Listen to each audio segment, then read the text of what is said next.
Hello, my name is Adam Hesselbom. I'm a composer and musician based in Malmö, Sweden.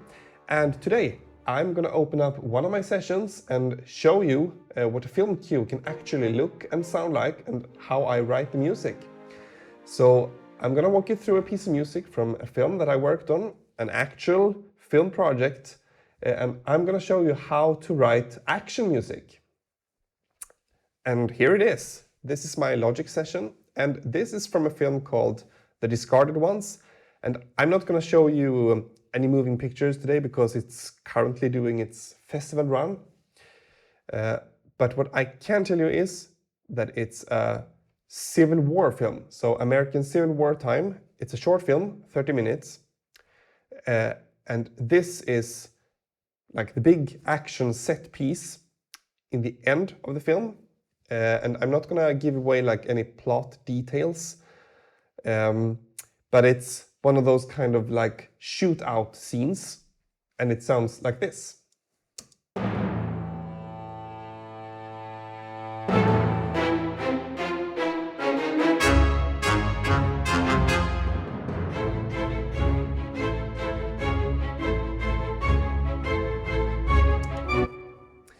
So when you write action music, there are a couple of things to consider. First of all, this is you want to be sure that you're working to a locked picture edit, because if like half a second disappears or gets added in the edit, the music is gonna become ineffective and maybe useless.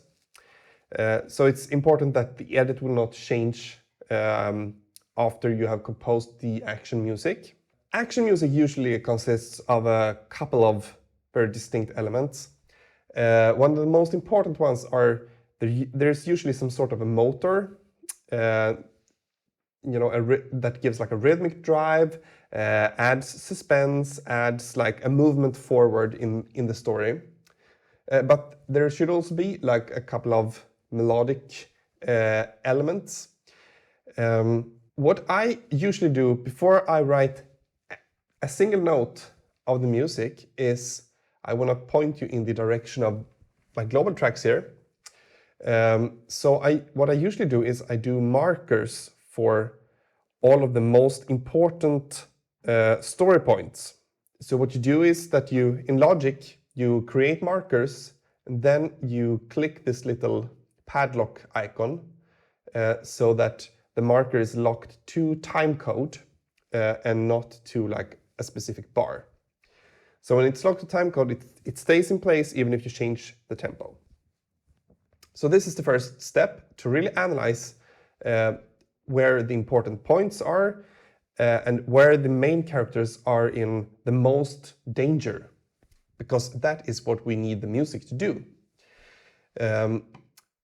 When you write action music, it's also kind of like driving a car when you drive stick, like with manual gears, because you need to put the music in different gears all the time.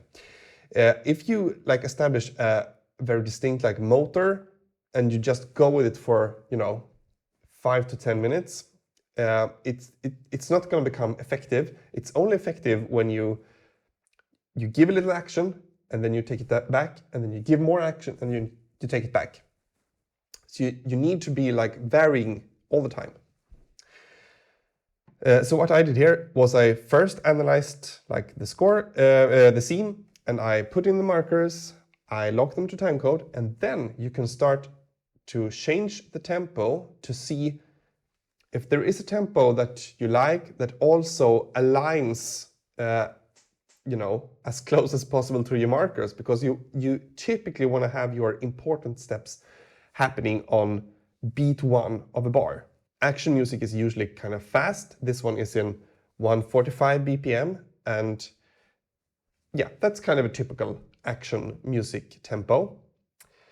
But you're not going to align all of them.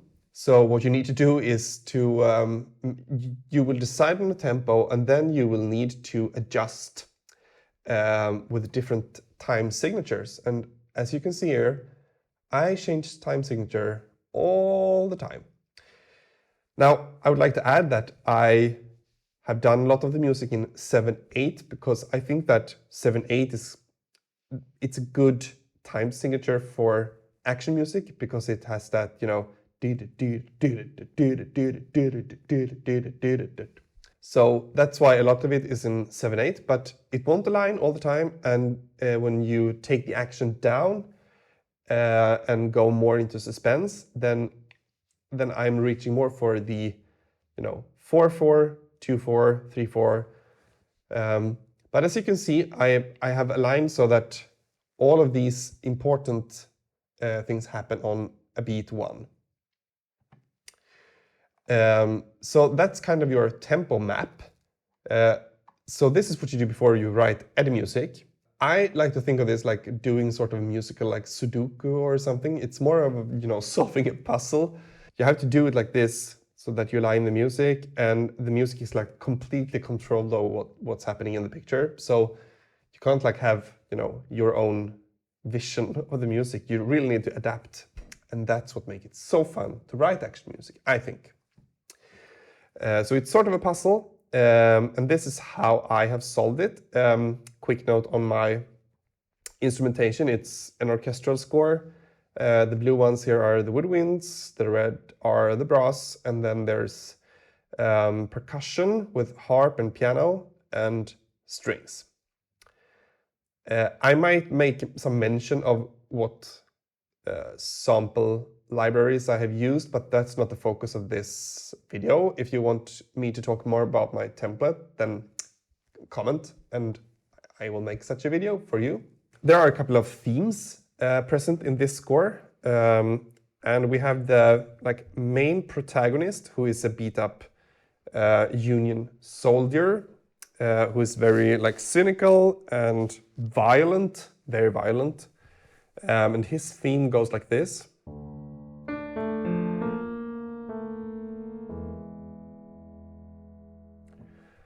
And then there is the female lead, and she is a former circus artist, so I wanted her to have like, there should be like a hint of circus, but she's also a kind of a sad figure. And her theme is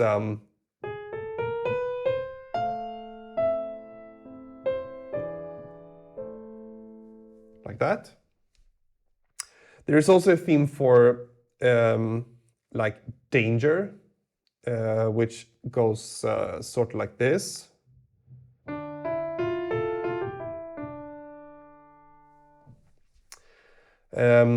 These are like the main themes that are occurring, and what I like to do when I construct these kind of motors is to use fragments from the main themes. I think that gives it more like musical coherence. Okay, let's play it a little bit from the beginning.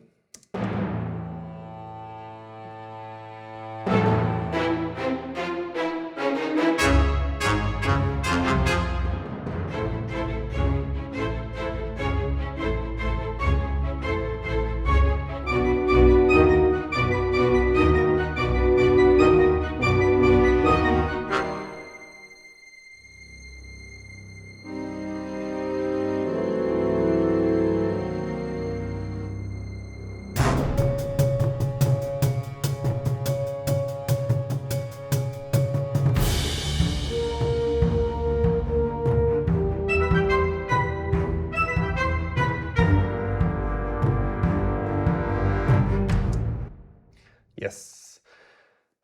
So if you noticed, there are a couple of places where the music like takes a step back. For instance, this one here, where there's like a high-pitched violin, which usually is very good for, you know, like, what's happening?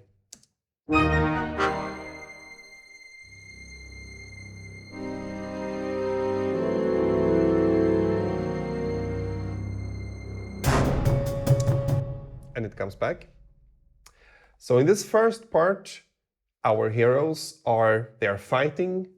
They are fighting for their lives. They are, you know, there's a lot of gunfire going on. And then here, it takes a little bit of a turn because they find a very lethal weapon that they can use. And when it builds up to this, we will have this like string riser. Sounds like this.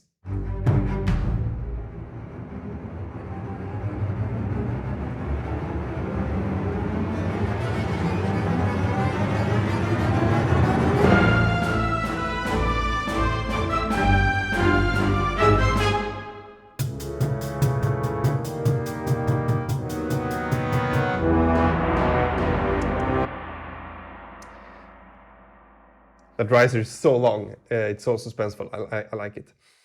And at this point, there is another bit of a turn because our main hero makes this realization that he has become what he thought he was, fighting against. And the theme of this film is more of like the meaninglessness of war and violence. So it starts out kind of heroic, but at this point, the main character has this sort of epiphany.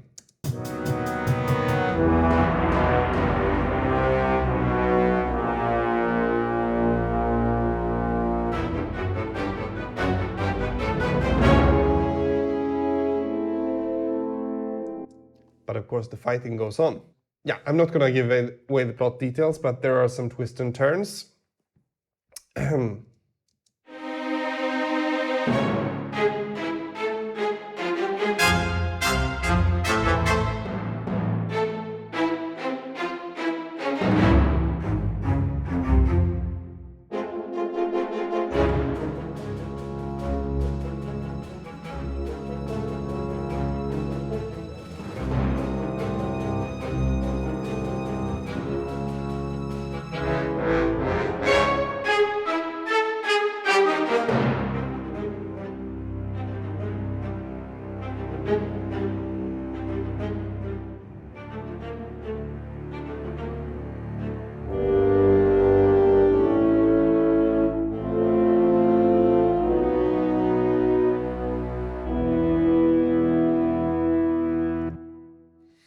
So this is where the main characters are in like the most danger, where we are most unsure of what's going to happen to them.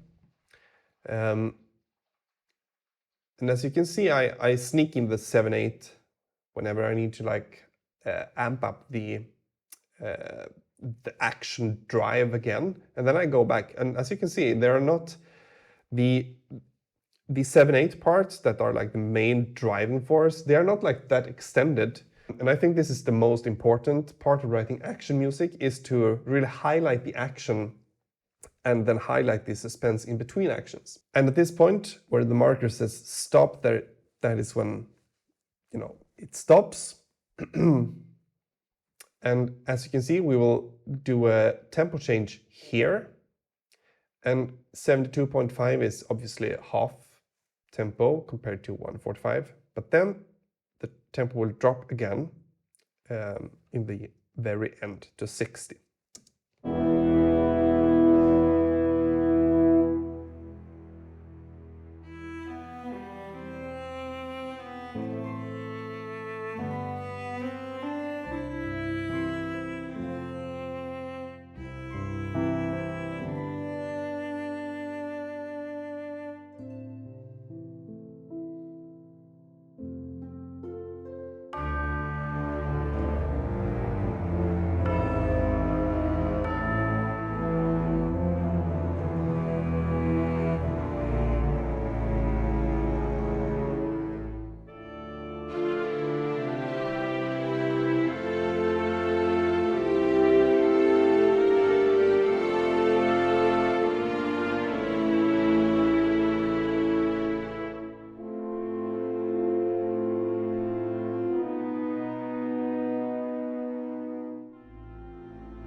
Yes, and as you can hear, there is not like a triumphant ending to this. So I think you can imagine that, whatever happens, see the movie when it comes out. But whatever happens is it doesn't leave you with a feeling of triumph and like a big victory. And I think that's important when, for the whole part here is that this is kind of what it leads to. So it starts out like very heroic. Our heroes are fighting for their lives, and the enemies are, they are bad guys. They are Confederacy soldiers, but as things progress, the main antagonist realizes what he has become, and that there's no meaning to all of this violence. So this is where it leads. So it should become like gradually a bit darker for every statement. I think I have kind of made an okay job of every statement of his theme gets like a little bit darker, because he is the one who has a lesson to learn in all of this. That's basically it. Map out the tempo and map out the time signatures that you're going to use. Use markers, lock them to time code, and make like a skeleton of time signatures and tempo that you can follow. And then you compose the music, identify where the action is the most like driving and where you should go more into suspense. Use your gearbox and put it in different gears. And have a sense of where you're going story-wise. Where are they when the scene starts? Where are they when the scene ends? So that you are like leading the way into where you are going. Use tempo changes sparingly. Making a half tempo shift here, I think is called for. Obviously, this one has no live players. It's only MIDI orchestration, and the final delivery was also the mock-up. All MIDI, no live players. But if you're recording live players, tempo changes are always more tricky to get right. Finally, when you are working to the picture, there's usually no sound effects because the sound effects team are working at the same time as you are. There might also be not like any VFX added. So what I was working to here was a cut without VFX and without sound effects, meaning that all the fire you see in the picture would be like very much more intense. So that's good to have in mind, so that your music matches, a more intensified version maybe. Also, the sound effects are gonna, you can try to anticipate, you can see where there are gunshots when you're going to the picture, but there's a lot of sounds going on. Obviously, music is gonna, you will lower the volume of the music to hear a gunshot, and that's all in good order, I think, because the sound effects are more important. Well, that's how I compose action music. I prepare and I execute. And I'm going to play with the whole thing now, and I'm going to show you the MIDI at the same time, if that's helpful for you. I don't know. But that's it for today, and see you on the next one. Cheers!